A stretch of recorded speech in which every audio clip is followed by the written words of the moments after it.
다시 기도드리겠습니다. 거룩하신 아버지 하나님, 오늘 주를 사랑하여 모인 모든 백성들이 주여 드리는 이 예배를 들으시고 주여 기뻐하시고 주여 기쁘게 헌명하시는 줄 믿습니다. 이제 주여 주님께서 우리 주의 백성들에게 많은 말씀으로 우리에게 은혜를 내려 주시리라 믿습니다.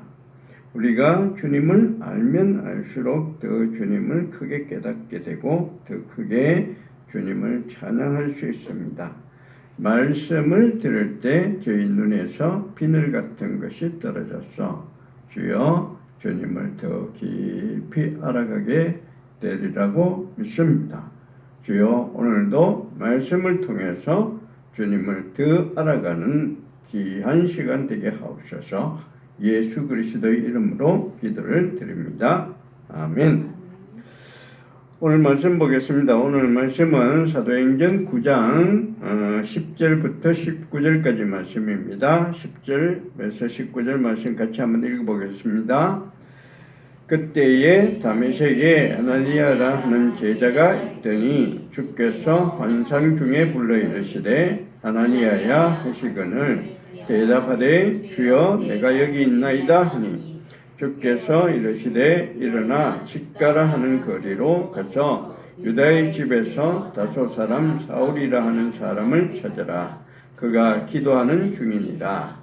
그가 아나니아라 하는 사람이 들어와서 자기에게 안수하여 다시 보게 하는 것을 보았느니라 하시거늘 아나니아가 대답하되 주여 이 사람에 대하여 내가 여러 사람에게 듣사온즉 그가 예루살렘에서 주의 성도에게 적지 않은 해를 끼쳤다 하더니 여기서도 주의 이름을 부르는 모든 사람을 결박할 권한을 대제사장들에게서 받았나이다 하거늘 주께서 이르시되 가라. 이 사람은 내 이름을 이방인과 임금들과 이스라엘 자손들에게 전하기 위하여 택한 나의 그릇이다. 그가 내 이름을 위하여 얼마나 고난을 받아야 할 것을 내가 그에게 보이리라 하시니 아나니아가 떠나 그 집에 들어가서 그에게 안수하여 이르되 형제 사울아 주 곧 네가 오늘 길에서 나타나셨던 예수께서 나를 보내어 너로 다시 보게 하시고 성령으로 충만하게 하신다 하니 즉시 사울의 눈에서 비늘 같은 것이 벗어져 다시 보게 된지라 일어나 세례를 받고 음식을 먹음에 강건하여 지니라. 아멘. 요즘 월드컵 경기가 이루어지고 있는데 그게 이제 사람들 좀 다 화제거리가 되고 있을 거예요. 그런데요, 로마인 이야기를 읽어보면은 로마 사람들도 이런 경기를 되게 좋아했어요. 되게 좋아했어요. 그래서 그때 참 인기가 있었던 게 이제 금투사들 결투죠. 그런 게 참 인기가 있었다 그래요. 그 글라디에이터 같은 이런 영화에 보면 금투사들 그 경기하는 장면이 나오는데 참 인기 있어서 사람들이 많이 거기 몰려들었다고 합니다. 그리고 또 제일 인기 있었던 거는 역시 전차 경기였어요. 벤허에 나오는 그런 전차 경기 그런 거였는데 이런 경기가 워낙에 인기가 있었으니까 어떤 사람들은 이제 그거를 좀 이용을 하려고 하는 사람들이 많았습니다. 특히 어떤 사람들인가 하면 정치인들이요. 뭔가 이렇게 좀 자기가 나쁜 일을 했거나 뭔가 이렇게 시선을 다른 데로 이렇게 좀 돌리려고 할 때는 의도적으로 이제 막 경기를 일으키는 거예요. 그래서 전차 경기를 일으켜서 사람들이 그 전부 다 시선이 그리로 몰려들게끔 그렇게 하는 일이 많았다고 합니다. 대표적인 사람이 누군가 하면은 그 카이사르예요. 카이사라, 율리어스 카이사라. 이 사람이 뭔가 일을 막 할 때 전탈 경기 같은 거 이런 걸 많이 일으켜 가지고 사람들 시선을 다른 데로 확 돌리려고 하다가 빚을 많이 졌다고 해요. 빚을 많이 졌다고 해요. 그래서 그 빚을 갚으려고 자기가 정권을 잡았다는 그런 얘기도 많이 합니다. 자, 이런 거 있으면은 이렇게 돈을 많이 들여서라도 어떻게 해서든지 인기 있으니까 그걸 이용해서 시선을 다른 데로 막 돌리려고 하는, 일부러 그렇게 하는 사람도 있는데, 요즘 뭐 월드컵 경기가 이렇게 일어나니까 기회가 좋다고 생각하는 사람도 들어있을 거예요. 그래서 경기를 보다가 보면은 잘못하면은 교회도 빠지는 수가 있어. 너무 경기가 재밌으니까 교회도 안 오고 그게 그 구경하느라고 교회를 빠지는 수도 있고요. 또 시선이 우리가 꼭 가야 할 곳으로 가지 않고 경기에 몰리는 그런 일도 많아요.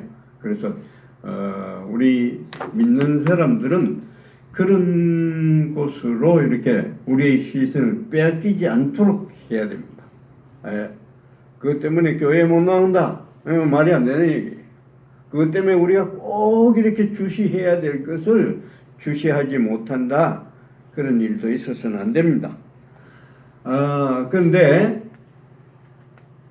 이거보다 더 인기를, 사람들의 시선을 확 잡을 수 있는 게 있어요. 어떤 거냐? 공포를 주는 거예요. 공포를 주는 거예요. 북한에서 뭐가 일어났다 이러면 우리 시선이 전부 다 그쪽으로 돌릴 거 아니에요. 자, 서대반 사건 있죠. 방금 얘기했는데 서대반 사건, 이런 것이 공포를 이용해서 사람들이 진리에서 눈이 멀어지게끔 만드는 대표적인 사건입니다. 사람들 막 잡으니까 자기가 정말 우리가 여기 정말 예수를 믿어야 되는데 하는 이런 사람도 쫄아가지고 그만 포기하는 사람 분명히 있었을 거예요. 많은 사람들은 자기의 고향 예루살렘에 있지 못하고 다른 곳으로 뿔뿔이 흩어져 버리는 거죠. 가버리는 거죠.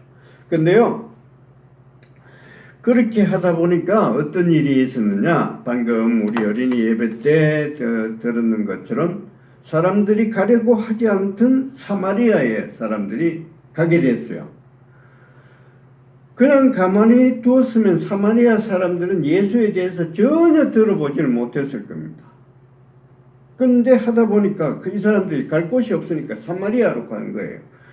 가서 가만히 있겠어요. 사마리아에 가서 자기들이 알고 있는 예수에 대한 얘기를 하는 거예요. 이 사람들이 또 어디까지 가느냐? 잘은 모르는데 로마로 또 갔을 거예요. 로마의 교회가 어떻게 생겼는지 전혀 모릅니다. 어떤 경로로 해서 로마의 교회가 생겼는지 모르는데 사람들은 추측하기를 아마 이때에 스데반 사건이 있었을 때 이때에 어떤 사람들이 로마까지 흘러가서 거기에서 말씀을 전하지 않았겠나. 그렇게 해서 하나님의 교회가 로마에 일찍부터 세워졌다. 그렇게 추측하는 사람들이 많습니다. 이게 하나님의 방법이에요. 참 이상하기도 하지만 아주 절묘하죠.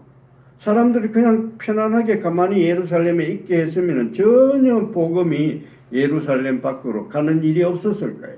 편안하니까 그냥 가만히 있었을 텐데 사람들을 잡아가고 못 살게 굴고 이래 하니까 도망을 가서 멀리까지 가서 도망을 갔습니다. 거기에서 말씀을 전한 거예요.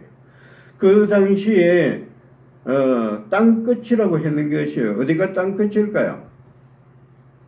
스페인이 땅끝이었습니다. 그때는 로마가 지배하고 있었던 그 마지막 코스가 스페인이었어요.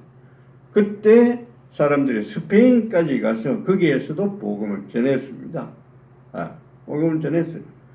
그래서 땅끝까지 흘러간 거예요. 자, 이런 얘기가 있었는데 이게 참 절묘한 하나님의 방법인데요. 우리가 좀 생각해야 될 것은 그 당시에 그 일을 당하는 사람들은 굉장히 힘들죠. 얼마나 힘들겠어요.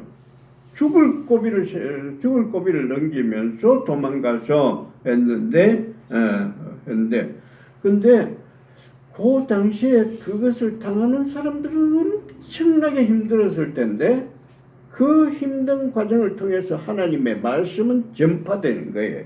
하나님의 뜻은 이루어지는 겁니다. 지금 내가 좀 힘든 경우가 있을 수가 있어요. 어려운 일을 당할 수가 있는데 나중에 가보면은 이렇게 해서 나에 대한 하나님의 뜻이 이루어져 갔구나 하는 것 나중에 가면은 알 수 있습니다. 알게 돼요. 그래서 지금 좀 힘들고 그렇지만 어려운 일이 있으니까 힘들고 그렇지만 그래도 조금만 참고 한번 기다려 보십시오.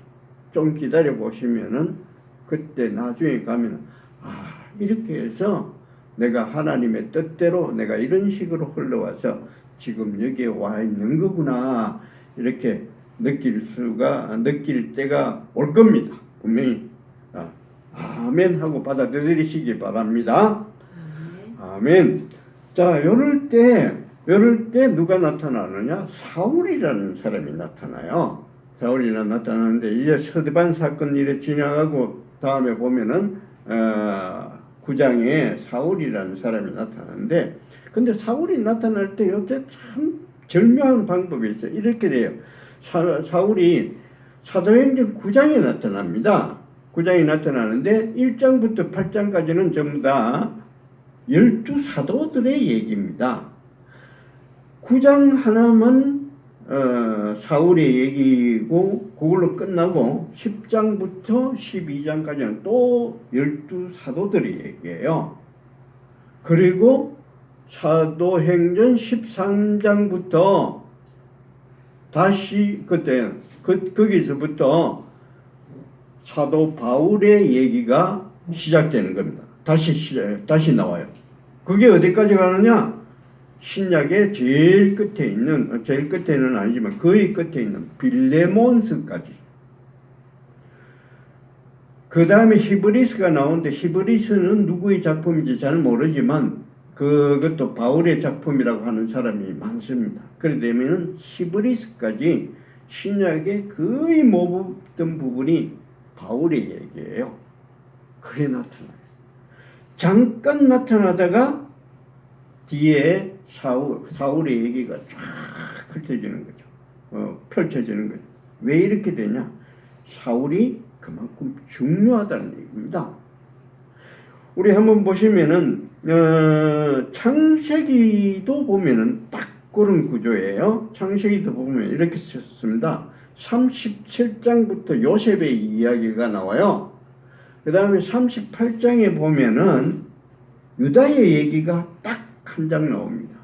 그 다음부터 39장부터 50장까지 창세기 끝장까지 계속해서 요셉의 얘기가 나오고요. 그 다음부터 역사서로 들어가면은 거기 사무엘부터 구약의 끝까지 또 더 얘기를 펼치면은 신약의 마지막 부분까지 전부 다 누구와 관련되어 있는 얘기냐? 유다의 얘기입니다. 유다를 통해서 누가 나와요? 다윗이 나오죠. 다윗을 통해서 누가 나와요? 예수가 나옵니다. 38장에 왜 유다 얘기가 딱 한 번 나오냐? 유다가 그만큼 중요하다는 얘기입니다. 이런 거예요. 창세기에 얘기하고 사도행전에 이야기하고 맞물려 있어요. 참 이럴 때 보면은 참 하나님이 참 신기하게 이렇게 하죠. 자, 근데 여기 38장이 그러니까 얼마나 중요하냐. 참 38장이란다. 그 바울이 9장에 나타나는데 이 바울이 얼마나 중요하냐. 바울이 이렇습니다. 바울이 원래 박해하던 사람이죠. 박해하던 사람인데 나중에 아나니아의 한테 들어가서 아나니아가 안수를 하니까 바울의 눈에서 비늘 갇힌 것이 벗겨져요. 벗겨주고 그때부터 사울이 확 돌았습니다. 확 돌아서서 그 다음부터 이 사람이 온 세상을 향해서 막 복음을 전파해가요. 신약에 있어서 이렇게 바울처럼 중요한 사람이 없습니다. 아주 영향력이 큰 사람이에요. 그래서 이 바울은 어떻게 돼요? 사도 바울이라고 그래요. 바울은 사도가 될 수가 없어요. 사도는 어떤 사람인가 하면은 예수님하고 같이 생활을 했던 사람이에요. 같이 생활을 하면서 그 예수님과 함께 밥을 먹으면서 함께 생활하면서 예수님으로부터 직접 말씀을 들은 사람, 이런 사람들을 사도라고 그래요. 근데 사울은 그런 사람이 아니잖아요. 근데 이 사람은 사도라는 칭호를 받았어요. 왜 그러냐? 워낙에 유명하니까. 워낙에 영향력이 크고요. 그리고 또 이 사람은 어떤 식으로라든가 예수님으로부터 환상으로라도 예수님을 접했던 사람이에요. 그래서 사도라는 칭호를 받았습니다. 근데 이 사울이 어떤 계기로 해서 이렇게 됐느냐? 오늘 9장에 나타나는 그 사건입니다. 다마스커스로 가고 있을 때 주님께서 환상으로 사도 바울에게 나타났어요. 그래서 눈이 멀어버렸는데 아나니아라는 사람이 안수를 했을 때 사울의 눈에서 비늘 같은 것이 벗겨졌어요. 떨어져 나갔어요. 그때부터 사울은 완전히 새 사람이 된 겁니다.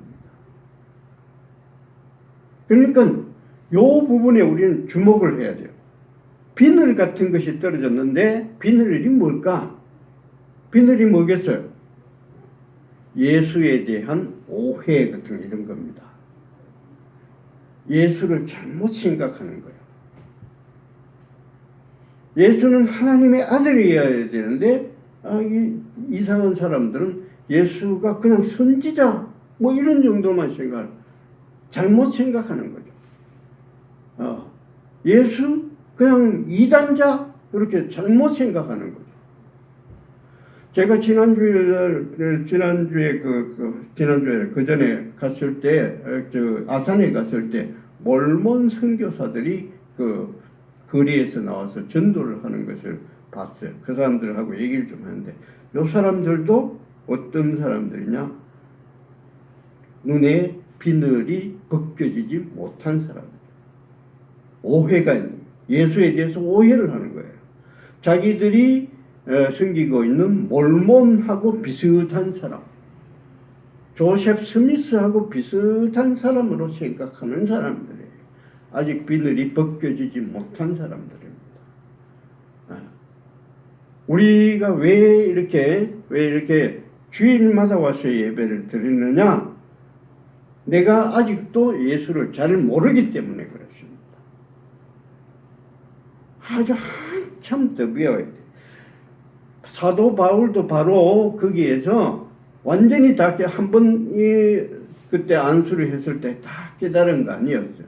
그때부터 3년 동안 저기 아라비아로 가서 나마스테 공화국이라는데 그런데 거기에 가서 뭐 확실히는 모르지만 3년 동안 나타나질 않았어요. 어딘가에 가서 공부를 하고 있었을 겁니다. 그리고 또 얼마나 시간이 걸리느냐? 14년이라는 시간이 더 걸리고 난 뒤에야 그때부터 바울이 본격적으로 전도를 하기 시작합니다. 본격적으로 전도를 한다고 하더라도 제일 처음에 막 전했던 갈라디아서 같은 데 이런 데 보면 그 썼는 걸 보면 아주 날카로워요. 내가 전한 복음 위에 다른 복음을 전하는 사람은 저주를 받을지어다. 뭐 이렇게 나와요. 성경에 있습니다. 갈라디아서. 날카롭습니다. 근데 바울이 죽을 때가 다 돼서 쓴 디모데 후서 같은 데 보면은 굉장히 사람이 순해진 것을 볼 수가 있습니다. 평생을 끌려서 조금씩 내 눈에서, 바울의 눈에서 비늘 같은 것이 떨어져 나간 거예요. 우리도 매주일 이렇게 와서 말씀을 들으면서 조금씩 예수에 대한 내가 잘못 알고 있는 부분, 아직 미흡한 부분 조금씩 벗겨져 가는 겁니다. 어떻게 해서든지 우리는 예수를 좀 더 잘 알려고 애를 써야 돼. 근데 참 우리가 좀 더 바쁘지 않습니까? 이 세상 살아가는데 너무 바쁘니까 제가 여기서 뭐 주중에 성경 공부를 합시다 이렇게 함부로 말을 못하죠. 말을 못해요. 난 하고 싶은데 말을 못해. 못하는데 우리가 그 교인들이 많으면은 이 중에 뭐 한 몇 명이라도 모아서 같이 성경 공부를 하고 싶지만 또 우린 그렇게 많은 인원이 없잖아요. 그래서 하지 못하는데 어떤 식으로라도 하고 싶어요. 인터넷이라도 통해서라도 뭐 어떻게 전화를 통해서 뭐 어떻게라도 우리 교인들한테 말씀을 좀 전해 더 가르쳐서 이 눈에서 비늘이 조금씩 벗겨지도록 나도 더 벗겨져야 되는 그런 사람이죠. 그래서 우리 모두 다 아직도 많은 부분에서 내가 예수를 잘 모르고 있다는 사실을 깨닫고서 내 눈에서 비늘 같은 것을 벗겨내려고 예수야 할 줄로 믿습니다. 아멘. 우리 찬송가 419장 찬송 같이 부르겠습니다.